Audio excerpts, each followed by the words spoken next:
Okay, now guys, introduce muna pala kayo sa base, yung mag-extend ka ng templates. So, gawa tayo sa ating Servicio app, templates, tapos Servicio.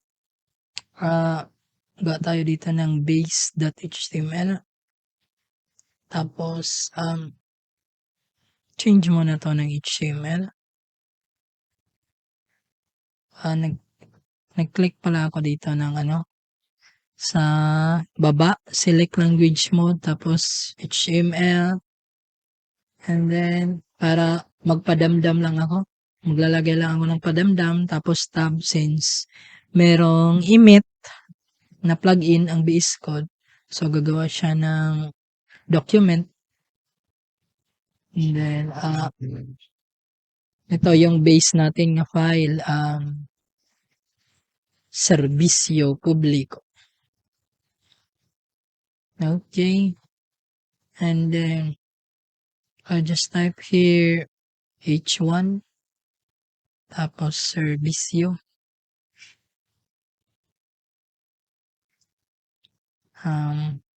Gusto ko rin maglagay ng hammer.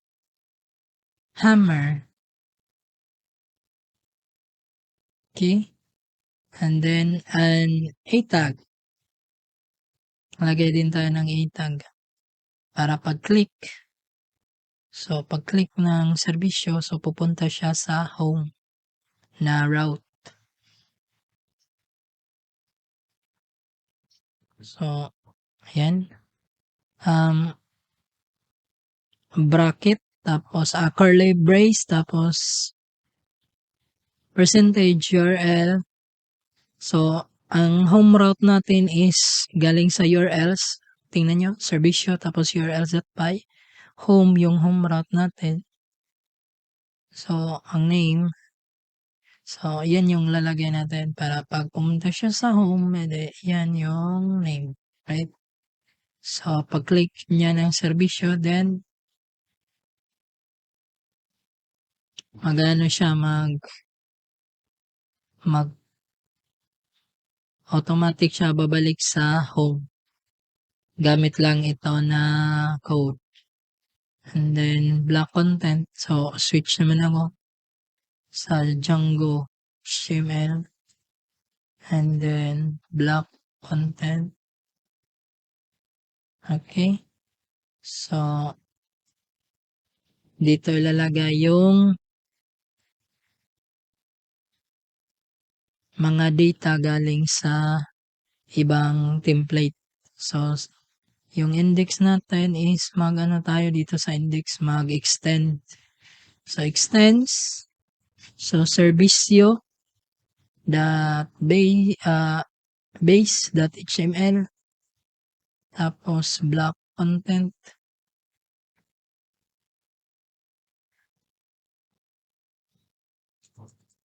So lagay natin to sa baba. Save. So naka-extend na yung helper index natin sa base. So pag tiningnan natin yung website natin, so dapat meron na tong serbisyo publiko na page, tapos may HR. So itong block content, kung ano yung naka-extend na template, dito siya pupunta. Magiging dynamic yung page natin dahil sa templating ng Django app.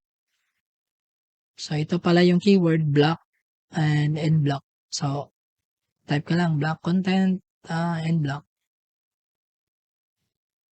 And then look dito rin, so it means ito yung block. Okay? So para siyang naka-dynamic dito. So let's check. Refresh. See?